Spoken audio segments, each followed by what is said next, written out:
Boa tarde, amigos. Estamos abrindo o nosso preliminar, a imagem do futebol, nesta terça-feira ensolarada, quente no Rio Grande do Sul. Há uma previsão de que possa chover em pontos do estado. Vamos ver o que vai dar até o final do dia. A verdade é que o Grêmio hoje estreia na Taça Libertadores da América. O Grêmio pega o Defensor no Uruguai a partir das 19h15. Durante o Cadeira Cativa a gente vai dando detalhes da partida em andamento, mas o Grêmio hoje vai jogar com novidades, porque mudou em relação ao tricampeonato da Taça Libertadores da América, mas praticamente já com todos os jogadores adaptados, né? Tanto o Alisson, quanto o Michael Suel, quanto o Cícero, são jogadores já adaptados à nova formação do Grêmio. Bem, não há uma confirmação oficial do time, mas o Grêmio se desenha como muito parecido no modelo com o do ano passado, com o Everton ocupando o lugar do Fernandinho, com o Ramiro voltando à condição de titular depois de cumprir 2 jogos de suspensão contra o Independiente lá e cá, e aí sim, uma vaga em aberto no comando do ataque. 3 brigando, não acredito que o Brocador vá começar, mas o Renato tem surpreendido, já colocou o Lima, já colocou o Jael, já colocou o Cícero. Então, tudo pode acontecer nesta posição. Ou joga o Jael, ou joga o Cícero, ou então joga o Brocador. E um deles deve sobrar, inclusive, do banco de reservas. Vê que a situação de Libertadores da América é um pouco diferente, ficam apenas 7 no banco e tem que haver preenchimento das mais diversas funções. Por exemplo, lateral direita, o Grêmio perdeu o lateral titular, vai com o Madison, né?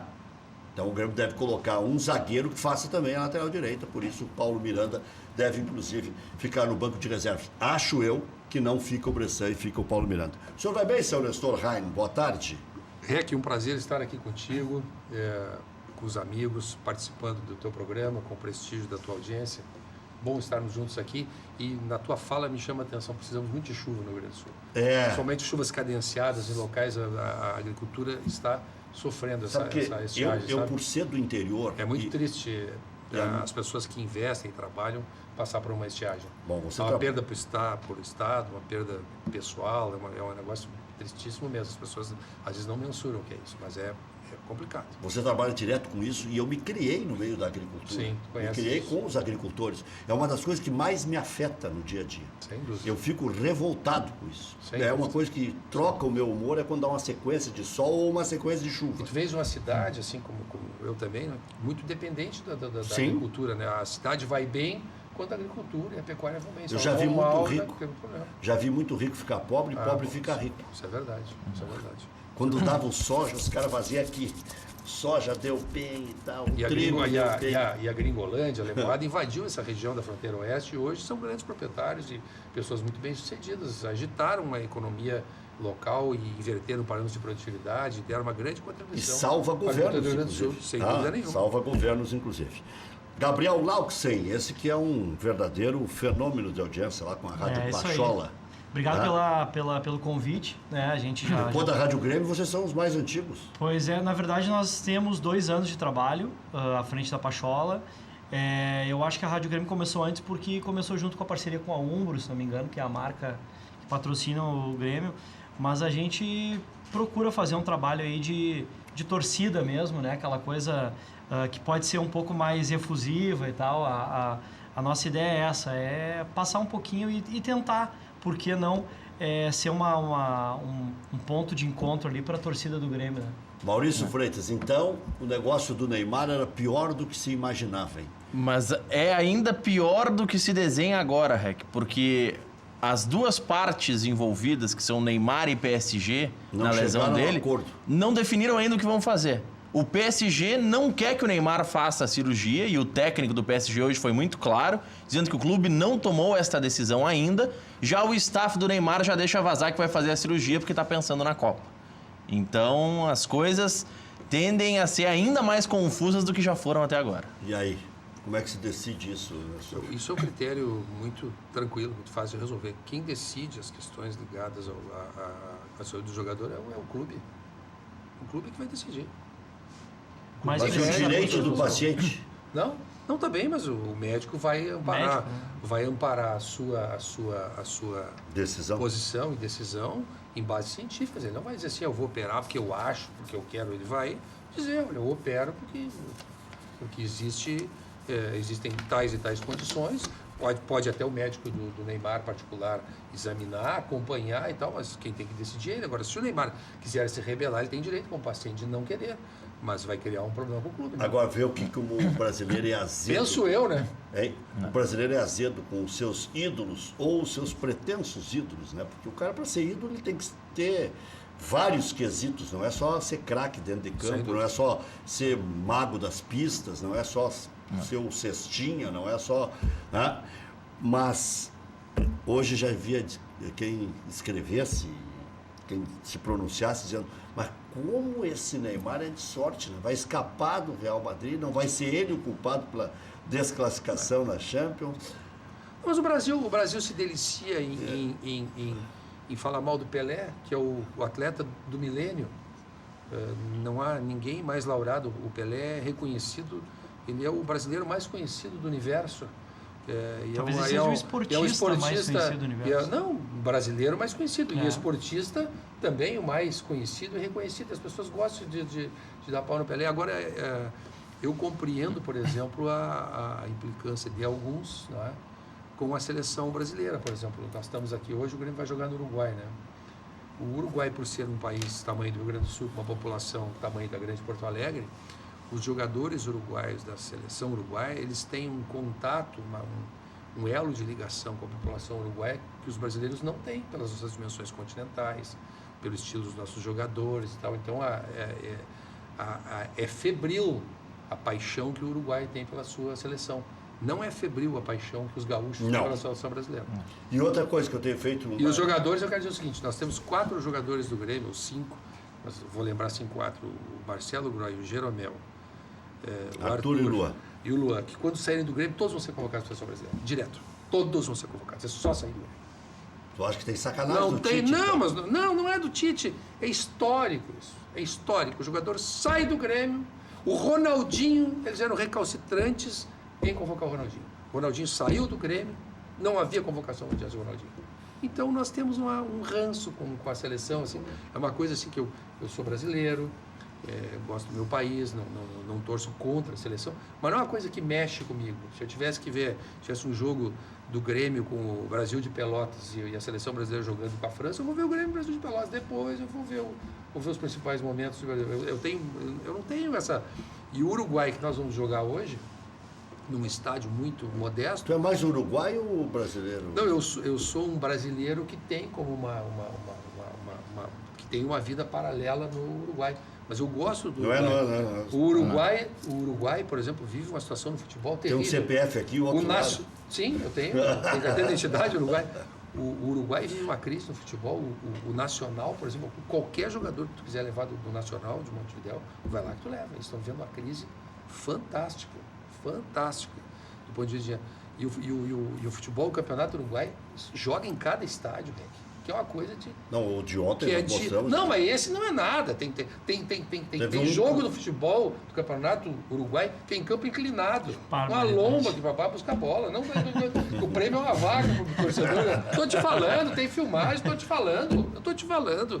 Mas o Uruguai se apresenta... Chega na hora H, eles são terríveis. Não, eles de futebol para uruguaios, não é para moças o negócio. E ali o pau canta, e eles, porque esse clube, o Defensor, é revelador de grandes jogadores, já faturou nos últimos anos mais de 30 milhões de dólares só vendendo jogadores. E num país pequeno, de população reduzida, estão sempre apresentando jogadores interessantes, jogadores de qualidade. A seleção então eu admiro forte esse contato que eles têm com... E a seleção uruguaia mexe comigo.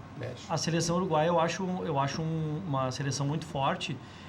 E se a seleção uruguaia tivesse um enganche bom, como eles chamam, o meia, eu acho que seria uma das seleções... Mas o Arrascaeta não é esse cara? Ele é um destro mais carregador de bola. Ele é meio dispersivo. Eu acho que falta um meia canhoto de qualidade, como a Argentina tem aos montes, por exemplo, o Uruguai acaba não tendo. E, o ataque do Uruguai é respeitabilíssimo. Vamos falar de Suárez e Cavani. Nem a seleção brasileira tem esse ataque. Não tem. Quem não queria ter uma dupla dessa? Pelo amor de Deus. Espetacular. Muito forte. Cavani é proprietário rural. De grande porte no Uruguai. O Cavani. E quando ele de férias, ele vai, se enfia na fazenda dele e fica por lá. Sabe que o Uruguai tem uma coisa que nós não temos mais, né? Jogam futebol em qualquer lugar, né? Sim. Até por isso que disse o Nestor, eles não se queixam do ruim. Não tem ruim. Aqui joga, lá joga de pé descalço, joga Não no tem meio da ruim, rua. não tem ruim. Aqui Na cada Urtiga. vez menos nós Na temos. Urtiga. Na Urtiga. E não corta a unha grande, porque se frescar te risca a canela. O que tá pensando? Mas é muito legal essa identificação que o povo uruguai tem E com o essa Grêmio seleção. tem, É muito bacana. o Grêmio tem defasagem em relação ao Defensor. O Defensor tem uma campanha melhor em relação ao Grêmio no enfrentamento direto. Sim, De sim. Libertadores da América. Isso O que prova a dificuldade. É isso que eu ia dizer. Eu Não acho é por que ser o Grêmio, não. É porque é difícil mesmo. a Libertadores, eu acho que ela equipara muitos clubes que muitas vezes tu pode achar que não existem. Vamos botar o Monagas, por exemplo, que é um clube que realmente, teoricamente, vai ser o último do grupo. Mas, de repente, tu vai para o enfrentamento fora de casa, tu vai jogar num estádio acanhado, grama ruim. Cara, muita coisa pode fazer com que um time técnico como o time do Grêmio é hoje tenha dificuldade. O Grêmio é vacinado, mas eu lembro que teve anos que diziam que o Grêmio estava no grupo da morte. O Grêmio passou pelo grupo da morte. Esse ano o Grêmio está, teoricamente, entre aspas, num grupo mais fácil. Mas eu acho que o Grêmio tem que abrir o olho. Sempre. É que o Grêmio é o que ser maior cauteloso. dos três. Sim. A gente fala em grupo da morte quando parece que os três têm o mesmo tamanho. Não, é o time que está badalado. O Grêmio é o time badalado no momento, foi o time que ganhou a última Libertadores. Isso é natural, é assim, já aconteceu com outros clubes brasileiros, até com o próprio nosso rival. Aquele momento tu é o time a ser batido, tu é o time que as pessoas vão dar muito gás para ganhar de ti. Aliás, eu vou ir a esse jogo da Venezuela do Monagas. Monagas, eu vou assistir, até porque eu tenho uma curiosidade paralela ao jogo, que é ver um pouco a Venezuela, principalmente o interior da Venezuela, porque a Venezuela está vivendo uma crise humanitária, assim, que é de arrepiar. Quero ser testemunho ocular desse fato. Não porque me comprasse, para conhecer apenas. Né? Eu tive na Venezuela a primeira vez naquela guerra. Estava o Internacional lá. O Internacional jogou primeiro no interior, né, e depois chegou na capital para jogar contra o Marítimo. E primeiro tinha jogado contra o Táchira, tranquilo. Deportivo Táchira. Deportivo Táchira, dançamos salsa lá no interior. Aí chegamos na capital, não conseguimos voltar para o hotel. Aquela população toda correndo contra o cara, aí tu corria para um lado, vinha um monte de gente, corria para o outro. Eu, Zé Aldo Pinheiro e Antônio Carlos Macedo invadimos um táxi lá e depois não conseguimos sair do hotel, mas sempre... Essas jornadas internacionais têm história, né? Salvo-conduto, andava com salvo-conduto. Claro. Sabe que lá nessa guerra civil, nós andávamos com Jaime Meyer, que nas horas vagas tinha uma eletrônica, lá, uma loja de eletrônicos, e era procurador do Pelé, ele se autodenominava. Sabe como é que o povo parava o Jaime Meyer com uma camisa da seleção brasileira? Com um jipezinho. Ele disse, não te preocupe, com a camisa da seleção brasileira ninguém ataca. Ninguém mexe. Isso é legal do futebol. Lá, e nós com salvo-conduto e tudo mais, né? Eu nunca mais me esqueci o nome do presidente da Federação Venezuelana de Futebol. Ele ainda é vivo, morava lá na Ilha Marguerita. Islas Margueritas. Rafael Origuel. São lindas as Rafael Origuel. Eu andava com o carro da Federação lá de carona, me enfiava em qualquer carro, né? O cara queria sair garantido. E esse homem queria me matar, porque eu fiz um boletim esculhambando com o país, com a federação, com tudo, de dentro da federação, no telefone dele. Não. Aí dizia, tem que apanhar mesmo. Aí dizia, você me pede o telefone para dizer isso que está sendo aqui. Então eu tive que passar uma impressão para cá.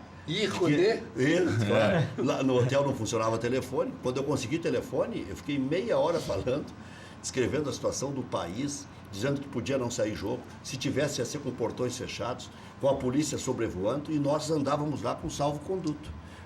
Minha mãe... Lá vai ser muito complicado. Minha mãe ficou... Desse ponto de vista, né?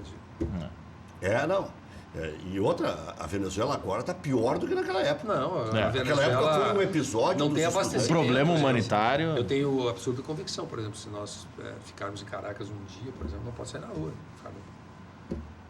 Não pode ir na calçada do hotel. Isso é um negócio muito sério, as pessoas não têm o que comer. A Venezuela foi destruída por essa turma. Certamente o Grêmio vai ter que levar todo um aparato especial nessa viagem. Especial. Vai ser uma viagem que vai desafiar lá a nossa logística, mas vai cumprir. Bom, o Grêmio tem o Cerro Porteño também, que tem alguma tradição. Time de qualidade. Nós, a última vez que jogamos lá com o Cerro, o goleiro do Grêmio era o Sarra. Ele pegou um pênalti, inclusive, porque ele é um pegador de pênalti, né? Ele jogava agora na Argentina, não sei se agora... 2007. Ele se jubilou, não. Mas eu estive lá, o jogo foi empate. E foi um jogo que deu até um incidente, porque alguém do Cerro Porteño jogou um papel de bala e alguém, e uma parte da torcida do Grêmio de sempre, né? Arrancou os assentos e jogava o negócio para cima. Voava uns assentos de plástico que tinha. Esse jogo não foi 1x0 pro Grêmio, gol Não, do aqui, Lucas? aqui. Foi 1x1. Lá foi 1x1 e Foi aqui... gol do Lucas, né, de fora da área. Mas aqui foi 1x0, gol do Everton. Isso. Foi o gol que classificou o Grêmio. Na última rodada. Foi o gol que classificou o Grêmio. O Everton, que é o jogador que eu sempre está nas minhas orações do Grêmio, é o Everton. Gosto muito dele. O Everton... Não, tu diz o atual não, Everton. Eu gosto do atual Everton. Não, porque o Everton... Não, tá falando... Não, o Everton teve problema no coração. Era nascido, mas... Chamava mas de Everton Barata. No futebol ainda não. Mas eu gosto muito do Everton, que fez o gol lá nos livrou de um problemão lá em Abu Dhabi. Ah, sim. Tanto o Ácico... Nossa, aquilo ali eu quase morri do coração. Meu Deus. O Nestor Rein tanto era nascido em 2007 que encontrei ele... Não, eu digo o Everton do Grêmio, sim. que ainda não era um jogador ainda profissional. Mas estava falando em 2007, tanto ele era nascido que... o Everton do Grêmio não era nascido. Isso. Mas o Nestor encontrei lá em 2007, ele e o Diego Casagrande no hotel lá. Isso mesmo. Na Argentina. Isso mesmo, o meu filho foi também. Foi uma turma, o Leonardo Lamarca, que é também teu assíduo grande participante, meu colega sustentáculo lá do jurídico do Grêmio. Bom, esse jogo que tem o principal adversário, o estádio. Segundo, o gramado. Terceiro, o próprio adversário. Tem bola aérea, essas coisas todas. Sim. Isso é uma coisa típica de Libertadores, né? Não tem como fugir. Em algum momento, por mais que a sorte ajude, pega um time assim. Eu queria muito estar lá por tudo, né? Mas eu tinha compromissos profissionais ontem aqui no Butiá, amanhã em Venâncio Aires, então eu estou com uma agenda corrida. Mas eu gostaria muito de estar, eu gosto muito de ir ao Uruguai, a Montevidéu, enfim, é uma cidade que eu simpatizo muito. E gosto de conversar lá com os dirigentes lá do Uruguai. Agora um colega nosso assumiu a presidência do Peñarol, o Barreiro, que é advogado, ele é uma espécie de Lia Pires do Uruguai, assumiu agora a presidência do Peñarol. E é sempre bom manter os laços lá. O Uruguai também está trabalhando muito bem com as categorias de base. Muitos meninos lá estão sendo estimulados a se profissionalizarem, a terem a tratarem de uma carreira bem precocemente. Então o Uruguai está dando muita atenção a essa formação de jogadores. Nestor, só para entender esse caso do Carneiro, o Grêmio podia ter feito um pré-contrato com ele, no entanto, pelo prazo de término das inscrições, não teria como utilizar na Libertadores da América. Não, e o Gonçalo Carneiro, hoje eu até vi uma conversa aí novamente que ele estaria fazendo exames em Porto Alegre. O Gonçalo Carneiro está machucado, não tem como fazer exames em Porto Alegre. Não lá, o Grêmio vai aproveitar, nem lá, conversar. Nem lá. Ele está machucado. Ele só pode voltar a conversar com o jogador quando ele estiver rígido, quando ele estiver em condições. Mas o presidente do Defensor disse que durante a janta hoje vão falar sobre isso. Não, é uma praxe na janta de ontem, né, tu quer dizer, segunda. Sim, ontem à noite a janta aquela protocolar. A janta é sempre na noite que precede, isso é uma coisa bacana da Libertadores, né, que só foi quebrada aí pelo presidente do Lanús, que é os presidentes dos clubes, os dirigentes, os vice-presidentes se reúnem no jantar, oferecem o jantar, conversam. Isso quebra muito daquela tensão que passa ali pelo túnel com as pessoas. Então aí se entregam livros sobre o clube, camiseta, uma camiseta oficial para cada um. Então, é muito legal essa iniciativa que a Libertadores tomou. Lá contra o Lanús foi mais complicado porque o presidente fez questão de criar uma situação muito tensionada, muito difícil. Aquele jogo, ainda a história dele ainda poderá ser contada daqui a algum tempo, né? O que foi os bastidores desse jogo. E vejo muito comentário dos seus colegas sobre aquela multa que o Grêmio levou da Conmebol, que quero dizer que faria tudo outra vez. A taça está no armário, o bicho está no bolso, faria tudo outra vez. Porque se vocês lembrarem, o presidente do Lanús que não garantia a segurança da torcida do Grêmio. E dentro do estádio a tensão era a mesma, não se podia entrar no gramado, uma situação belicosa, complicada, um estádio muito assim, vamos dizer assim, poucas condições de ser. E o jogo em si não houve nada. E no jogo em si não houve nada. Então, quer dizer, a situação... Eu vi os 3 minutos finais do jogo na cabine da Rádio Pachola. porque não tinha nem onde tu ficares aqueles camarotes ali que havia. Mas esse jogo foi precedido de muita tensão. Vocês conseguiram transmitir? De muito E briga de assim, bastidores. não conseguimos transmitir, foi muito ruim. O tratamento não foi ruim, isso eu não posso dizer que foi. Mas, os funcionários que te atendiam no estádio eram gentis. As condições... Não é nem organização, é a questão de organização mesmo e... nem organização, desculpa. Questão de competência. de estrutura Estrutura também. de estádio. O estádio é... Pô, já fiz vários jogos nesses 2 anos aqui no interior do Rio Grande do Sul. Fazer um jogo, por exemplo, no Alfredo Jaconi é 100 vezes melhor do que fazer... Centenário, 100 vezes melhor. Porque, o Olímpico, quando foi demolido, era melhor que o estado do Lanús. O grande detalhe o lá... Olímpico, quando foi demolido, era muito melhor que o estado do Lanús. O grande detalhe lá foi que a gente, por exemplo, como rádio, ficou num espaço que era para as rádios e a gente estava misturado em torcedores do Lanús que eram amigos, provavelmente, da diretoria do Lanús. Então, assim, eu como gremista, eu comemoro os gols do meu clube. Como rádio também, né? Claro. Assim como a Rádio Grêmio Umbro. Sim. E a gente acabou ficando totalmente constrangido porque tu tá sentado no teu espaço e tinha um corredor ao lado cheio de torcedores. E estreitíssimo corredor. Estreito. Nós somos a primeira rádio a abrir a transmissão de lá, a Rádio Grenal. Sim. O Haroldo de Souza e eu ficamos na cabine pelo lado de fora e o sujeito que estava dando assistência técnica para todas as rádios ficou enjaulado lá. Chaveamos pelo lado de dentro e disse, agora tu só vai sair daqui depois que montar. Porque e tinha uma fila no corredor esperando para que o cara saísse. Ele não arrumava nenhuma. Ele disse, não, primeiro arruma uma. Para aí, agora já está aqui. E nós tínhamos o tal do modem, né, para fazer... O nosso modem de um foi pro outro. O nosso modem, por exemplo, sumiu. A gente não conseguiu transmitir. A gente gravou... Briga-soco lá das rádios. Agora, esse clube, o Independiente, por exemplo... A gente gravou e depois... É uma torcida muito vibrante. Sim, bastante. O Independiente é como se fossem as nossas organizadas nos vários quadrantes do estádio. Eles torcem mesmo. Não estou dizendo que os nossos não torcem, estou dizendo que o Independiente é um time do ponto de vista de empolgação. De o que ele gera de clima no estádio é mais violento que o Lanús. Mas, violento não é no sentido da violência física, estou dizendo mais. Eles fazem pulsar. A torcida do Lanús também, eu acho que foi uma torcida bem vibrante, até pela questão do feito que eles alcançaram. De chegar numa final de Libertadores. Mas é uma torcida, se tu vê que é doméstica. Sim, é menor. Não é uma torcida internacional. Sim, né? sim. Não estão acostumados. Não estão acostumados. Não, aquilo eles estavam parece que encabulados. Aquilo era típico para eles. Né? Mas eles fizeram um bom papel, passaram por times importantes. Claro, aí pode se discutir com o River Plate, que eles fizeram, mas eles tinham naquela ocasião, já venderam, mas tem jogadores bem interessantes, que dignos de final, assim, jogadores bons, laterais bons. Mas sabe o que eu achei? O problema é o seguinte... Atacante bom. O Lautaro Acosta, Sim, o próprio é muito bom. o centroavante. O Sandy. 39. Bons jogadores.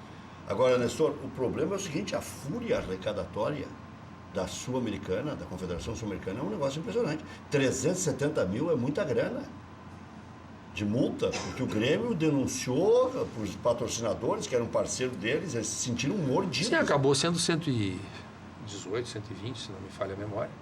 E nós recorremos agora e nós devemos baixar esse 120 mil dólares? Agora, pois 370 mil. Agora a gente deve baixar isso aí no recurso que nós estamos fazendo. Mas eles... E recorre para quem? Recorre para eles mesmos. Agora há uma segunda instância dentro da Conmebol que vai examinar essa situação. Mas existia já essa estrutura de recurso dentro da Conmebol? Porque há alguns anos se dizia, não, era uma decisão sumária e não existia... Continua sendo, mas tu podes pedir audiência presencial, o Grêmio pediu agora nessa ocasião. Nós contratamos um colega nosso, uruguaio, contratamos com valores em cima do sucesso da redução que ele vai obter no valor da multa, uma pessoa que já presidiu a comissão disciplinar da Conmebol. Então, já acho que o Grêmio, ao se reaproximar da Conmebol, procurou contemplar essas situações como a gente sempre tenta fazer. Mas naquela hora, naquele momento, em que havia todo um risco, havia, só para lembrar, na comissão de arbitragem, contrariando o regulamento da Conmebol, se colocou um argentino lá no jogo da final contra o Lanús. Então, havia toda uma situação que nós avaliamos internamente bastante grave, que levou o Grêmio a reclamar com os patrocinadores a questão do fair play da competição. Não tem nada, não foi nenhuma filmagem para ninguém, não é isso. Nós reclamávamos do fair play da competição, que mantivesse o fair play da competição, porque já tínhamos o precedente de Porto Alegre, onde o Kahneman foi expulso injustamente. Nós mandamos a imagem, fizemos a dinâmica do movimento da imagem, o lance que ocasionou o cartão do Kahneman, não houve absolutamente nada.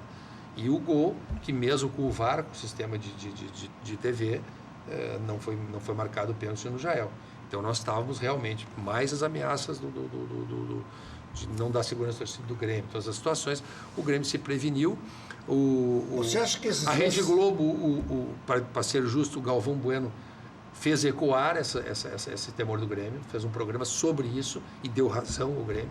Agora aqui localmente nós temos os rancinhos aqui de algumas rádios, né? Que o Grêmio está se queixando, não, pô, mas isso aí, mesmo assim, depois a gente recebe os caras lá na arena, mesmo assim a gente tem respeito a eles. Respeito. Não, carinho não vou te dizer, mas a gente respeita a profissão. Você acha que isso aí, claro que a coisa foi ilícita, houve, para mim, os 2 lances de expulsão, para mim tinha que expulsar mesmo lá e aqui. E até eles não aprenderam a lição, né? Porque teve um jogador expulso lá e tiveram outro aqui. E se não tem esse sistema de controle, não haveria expulsão, pelo menos aqui, né? Sim. Consultou bandeirinha, tu não vê aquele pé alto, aquele outro da agressão lá, acho que já seria mais... O bandeirinha provavelmente poderia dizer ou não. Agora, foi ele que chamou. Agora, esse sistema de TV não tem conversa. Tá, mas você acha que a pressão do Grêmio serviu também, funcionou também na Recopa? Porque daqui a pouco fica no inconsciente, olha, com esses aí não dá para brincar, porque eles nos entregam até eu acho os que patrocinadores. Eles reclamam até com o patrocinador. Eu acho que há queixas que são um condicionamento, são uma coisa meio infantil, assim, meio pueril. Eu acho que essas coisas assumem proporção... Todo ano tem no gauchão aqui. Claro. Sim. Essas queixas existem e elas repercutem quando há um fundo de razão nisso, quando tu demonstra que realmente aconteceu o problema. Se não, é mais uma queixa. Agora, realmente, no que o Grêmio reclamou, havia razão. No gauchão, para dizer, esse ano, na volta da Libertadores, eu estive lá almoçando com o presidente Noveleto e acho que a encrenca em que o Grêmio está nesse ano não tem nada a ver com a federação, nem com o Noveleto, todo mundo... Porque tem os amigos do Noveleto na imprensa, né? Dizem, tudo é culpa do Noveleto, aquela coisa da imprensa, é tudo culpa da imprensa. Não, às vezes é culpa da imprensa, a imprensa faz merda, como os clubes fazem merda, como o dirigente faz merda, todos fazem, entendeu? Então não te faz de bobo que tu não faz, tu faz também. Mas quer dizer o seguinte, esse ano a encrenca que o Grêmio está para classificar é uma coisa gerada pelo Grêmio em função da conjuntura das férias que se retardaram mais a apresentação de jogadores, o fato de o time de transição não ter engrenado e feito uma boa pontuação, acho que é culpa do Grêmio, não tem nada a ver com o Noveleto. Não passa pelo Noveleto a situação de tabela que o Grêmio está hoje. Mas eu acho que o Grêmio vai classificar bem ainda. Não, eu acho que vai também, e eu acho que... O Grêmio está focado para isso. Mas eu quero dizer, não quero ressalvar aqui, não tem nada a ver e não passa pelo Noveleto. Mas eu ouço essas coisas infantilóides, assim, tudo é culpa... Para com isso, Eu sinceramente... Vai te afomentar. Eu acho que o gauchão, eu tenho uma visão sobre o gauchão, que o gauchão não deveria estar sendo disputado pela dupla Grenal, não só pelo Grêmio. Falo em relação ao Grêmio porque sou gremista e vou sempre falar em relação ao Grêmio. Gabriel Lauxen, da Rádio Pachola. Eu acho que o Grêmio tem que focar realmente em montar um grupo para trabalhar no gauchão no início do ano. Utilizar os seus titulares só em jogos aqui na arena, sem muitas viagens, porque o gauchão, na minha opinião, sempre foi um campeonato para machucar alguns jogadores importantes, e eu lembro sempre do Kleber Gladiador, lembro sempre dele. Eu também lembro dele, mas de outra forma. Não, questão jurídica. A lembrança é diferente, né? Também. Mas aí o caso do Douglas foi num treinamento, por exemplo. Não, ok, mas aí é uma questão que realmente pode acontecer. Mas eu acho que o gauchão, ele tem mais contras do que prós, na minha opinião. E eu tô muito junto com o Mas tem um grande Raia, drama, viu, Gabriel, nisso aí, que eu pondero, assim. O torcedor da dupla Grenal... Ele tem o seu time do interior, mas ele é gremista colorado, assim, como regra. Há exceções, óbvio. Mas como é que tu vai sonegar a esse torcedor que tem essa oportunidade única no ano de ver os seus clubes do coração, ver a dupla Grenal? Então, é muito ruim para o clube ter um discurso contrário à realização do Campeonato Gaúcho, mas tu tem razão em todas essas questões que tu aponta, mas é muito difícil tomar essa atitude de querer romper com o gauchão. Talvez ele tivesse ter uma fórmula onde ele se agilizasse, ele fosse um pouco mais expedito e rápido do ponto de vista de datas. Mas assim, ó, eu ou que a dupla entrasse mais no fim do campeonato. Mas acho que o torcedor, por regiões do Rio Grande do Sul, tem que ter a oportunidade de assistir a dupla Grenal, e nós temos que prestigiar também o esforço enorme que as comunidades fazem para montar seus times. Ano passado o Novo Hamburgo ganhou, teve outro ano que foi o Caxias que ganhou. As comunidades fazem um enorme esforço, os presidentes dos clubes do interior trabalham muito e abnegadamente, sem nenhuma vantagem pessoal, nem sequer visibilidade para viabilizar o futebol. Aí nessa hora não tem a dupla, que é onde eles podem faturar um jogo, é muito difícil contrariar esta lógica, que é uma lógica humana, que é uma lógica de ter sensibilidade para isso. Então isso é um problema para o clube rejeitar a ideia tu não acha, Raim, que isso também já mudou bastante, que o interior já levou mais público para os jogos da dupla Grenal? Parece que está uma coisa também meio... verdade. Eu acho que ele diminuiu para 10 clubes, começar sempre em fevereiro, independente de ter ou não clube classificado para a Taça Libertadores da América. Talvez fosse uma boa... Fevereiro e março, e no máximo 1 ou 2 semanas de abril para ter uma espera do Campeonato Brasileiro. Aliás, como misturou, quem é o gênio que agora resolveu em 2019 fazer jogo de final com um jogo só e fora dos locais? Não tem explicação nenhuma. Nenhuma explicação. Porque vamos dizer assim, primeiro vai elitizar mais futebol. Só vai poder viajar para lá torcedor que tem recurso para ir.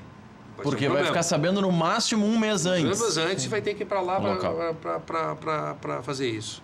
Vai ir para uma cidade que não está envolvida, do ponto de vista de torcedores, com o espetáculo. Talvez possa estar, porque ele vai ser antecipadamente escolhido. Troço de doido, né? Completamente. Porque aí tu perde a primeira partida da final. Como é que tu faz? Continua com a passagem comprada, reserva o hotel, como é que faz? Tu perde na semi, tu perde nas quartas de final. E tem que comprar antes. Nós tivemos... mas aí o torcedor de futebol. Não, isso não existe. Em Porto Alegre nós tivemos, né, o jogo Atlético Paranaense e São Paulo. Era, de certa forma, um jogo neutro, não era um jogo decisivo. Isso, exatamente. Mas era um jogo neutro e ficou bem longe de lotar o estádio. Isso para mim existe e funciona muito bem na Europa, onde a gente tem ali... divisas muito próximas, distâncias curtas. Pensa Madrid, Lisboa, Madrid... É outra situação. Tu pega digamos ali, um avião 50 euros, coisa do tipo. E o poder aquisitivo da população europeia... Tá, e quando marcarem para a Argentina, por exemplo, sim, e o Boca for decidir, aí é em casa. Pois é. Aí é só na casa dele. Quando marcarem para o Maracanã e o Flamengo for decidir... Não, e o Boca... Ou para Porto Alegre e Grêmio... Não, e pensa, o Boca vai decidir pensa num clube modesto. O Alianza Lima. Cobreloa, do Chile. E aí é o seguinte, tem que deixar metade do estádio pro Boca e metade pro Cobreloa. Como é que faz? Não existe. E como é que vai se vender antecipadamente esses ingressos? Porque aí eu posso comprar ingresso para uma torcida que daqui a pouco a torcida do meu time do coração não tem alguma rixa. Isso chama-se ligação direta do intestino com o cerebelo. A popular cocô na cabeça. Já voltamos. Viu, o pessoal tava mandando aqui, de fato, o Cerro em 2007 foi 1-0 pro Grêmio lá. Gol do Lucas Leiva.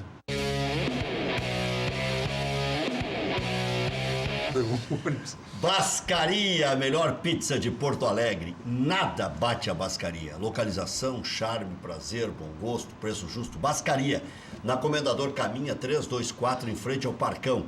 Nestor Raine frequenta lá. Peça também em casa. Mas quem gosta de pizza é tu? Não, eu gosto, adoro. E peço em casa. Eu também. 3061-6262. 3061-6262. É o melhor custo-benefício de pizza, além de ser a melhor da Grande Porto Alegre, Bascaria. Quer saber onde encontrar combustíveis de qualidade, promoções especiais, atendimento de primeira? Pergunta lá no Posto Boqueirão. Posto Boqueirão conta com a confiança da marca Ipiranga e tem os melhores serviços personalizados para seu veículo. Da troca de óleo até aspiração de tapetes e estofados, calibragem e verificação de 15 itens, sem pagar a mais por isso. Confira também a loja de conveniência com espaço agradável para seu lanche ou cafezinho e a Beer Cave, um freezer que é uma verdadeira caverna com as melhores bebidas. E segue a promoção do Posto Boqueirão.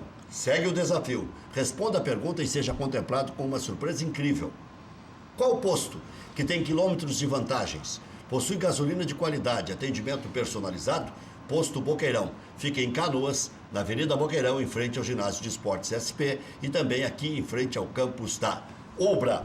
Grêmio estreia hoje, Libertadores da América, a partida será contra o Defensor, às 7h15 da noite, Luiz Franzini. Dizem lá que o estádio tem capacidade para 16 mil, não parece. A 18ª vez que o Grêmio disputa a competição. Provável Grêmio: Groi, Madison, Jeromel, Kahneman, Cortez, Jailson, Maicon, Ramiro, Luan, Everton, com o Cícero na frente, podendo aparecer o Jael. Damião gripado com contratura cervical, não treinou essa manhã de terça. É dúvida para a partida de quinta contra o Cianorte pela Copa do Brasil. Victor Cuesta treina em separado, aprimorando parte física e recuperando entorse, também é dúvida. Treino apontou Marcinho como provável substituto do Nico Lopes. Internacional que teve o João Vitor, um jogador de 16 anos que o Barcelona ameaçou raptar do Internacional. O Inter acertou o seu primeiro contrato profissional e colocou a treinar hoje entre os principais jogadores do Colorado. Outros assuntos: após desligar Zago, Juventude apresentou ontem Julinho Camargo como novo comandante. O treinador estava no Veranópolis. No Veranópolis assume o Sananduva.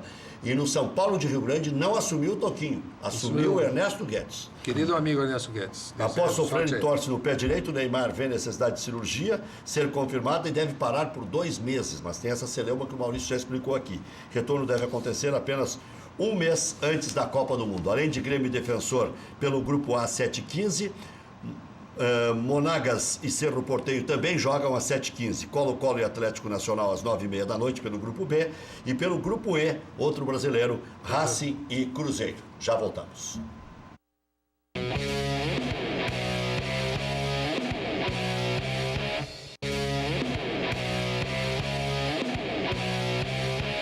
(19 minutos para as 2 da tarde). Vamos ver a nova e bonita camisa do Grêmio. Recuperando uma tradição antiga, diminuindo o tamanho de uma listra para outra. Isso, né? Viu, Requer? Está repercutindo muito bem o lançamento dessa camisa. Nós estamos recebendo de parte dos torcedores uma acolhida e um calor. A recepção é muito grande a essa camisa nova aí do Grêmio, que acho que vai ser um sucesso A manga também é diferente. Um sucesso, né? de vendas. A manga listrada. Um sucesso de vendas. Eu falava com o Ryan antes do programa que eu disse para ele que para mim foi a camisa mais bonita desde as camisas de linho. Para mim, da época da nova geração, a camisa mais bonita. A gente é meio saudosista, né? Quando volta pro antigo, dá certo sempre. Né? O Internacional, quando recuperou aquele vermelho escarlate forte, o Internacional deu uma atacada. E não sei porque não investiu mais naquilo, mas... Sim. Mas os materiais esportivos dos clubes, em geral, melhorou porque estão fazendo com materiais diferentes, camisas que não são só de um estilo, com outras cores, com o símbolo do clube. Acho que foi uma coisa inteligente. Usaria uma camisa cor-de-rosa também, assim, tipo essa minha, assim? Não, teve uma em homenagem ao Outubro Rosa, né? Teve Usaria. É que aquela camisa de passeio cor-de-rosa é mais perigosa. Se o cara não se garante muito. Como diz um amigo meu, sou, mas não sou fanático. Não, que a gente vai adotar uma camisa de manga comprida. Cor-de-rosa também. É um pedido muito grande dos torcedores terem camisa de manga comprida. Não todos de colhão, mas terem camisas de manga comprida para vender. Tá falando aqui é oficial. Ah, sim. Eu que sacanei. Sim. Bom, o Grêmio, da meia cancha para frente, quem vocês escalam como titular? Tendo o Arthur, quero ver, para encerrar o programa. A mudança... Quem é a dupla de marcadores, por exemplo? E quem são os dois pelas beiradas? A mudança hoje... A mudança essencial do time que vai jogar hoje é que o Arthur vai ingressar, né, no time. Não tenha nenhuma dúvida. O Arthur está se recuperando de uma lesão. Ainda não foi definida a questão... Não é pelo acerto com o Barcelona? Não.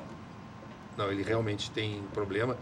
E o jogador fica com receio. Tá? Confiança. Eu acho que o clube não pode forçar uma situação. Acho que não. Um jogador, e de um jogador que quero revelar ao torcedor do Grêmio, né?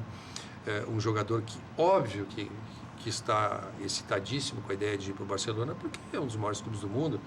Imagina que o jogador do Barcelona pode ir lá no catálogo da Audi e escolher um automóvel para ele usar gratuitamente, para morar num bairro maravilhoso, etc. Mas eu vi uma conversa do Arthur, né? Ele disse assim, eu não quero que o torcedor do Grêmio tenha a impressão que eu sou um mercenário. realmente houve esse convite, é importante para mim, mas eu quero jogar bem esse um ano que eu vou estar no Grêmio. E é óbvio que se ele jogar bem esse um ano no Grêmio, ele vai ser queridíssimo pela torcida e nós vamos ficar acompanhando a trajetória dele lá. O parceiro de quem vai ser? Dele? Maicon pra mim. Maicon.